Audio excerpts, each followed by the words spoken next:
ජීවිතේ සාදයක් න කවුද මෙවෙ තැබැරුම මේක මගේ කතාව අද තමයි සැමරුම කාලේ මට කියලා දුන්නු දේවල් වටි මසුරුවන් මම පරණ ඉස්කෝලේ කෝදැන් ඒ මිතුරුවන් කොළඹ නගරේ ඕන දෙයක් අදරත් නෑනේ සතුරුවන් කැපවීම ලිව්වේ නැකත යන්න කිරි යුතුරුවන් පටන් ගැම්ම දුෂ්කරයි අද දවස ලස්සනයි පාරේ යද්දි ගන්න මගේ පින්තූරේ අස්සනයි උඩ ගියේ නෑ මම තාමත් ඉන්නේ පොළොවේ නිහතමානී වෙයන් ඉපදුනත් රජ මැදුවේ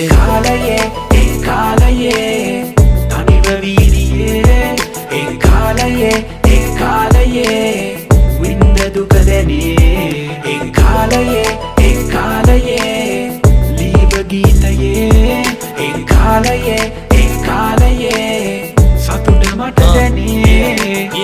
නවතපු තැනින් පටන් ගන්න කතාව ආව ආයේ තිරාජෙක්ක මේක දෙවෙනි වතාව පොඩි කාලේ ඉඳන් තිබ්බ එකම ආසාව හරිම දේ හරිම විදියට හරිම වෙලාව හඳ බැස ගියා තිර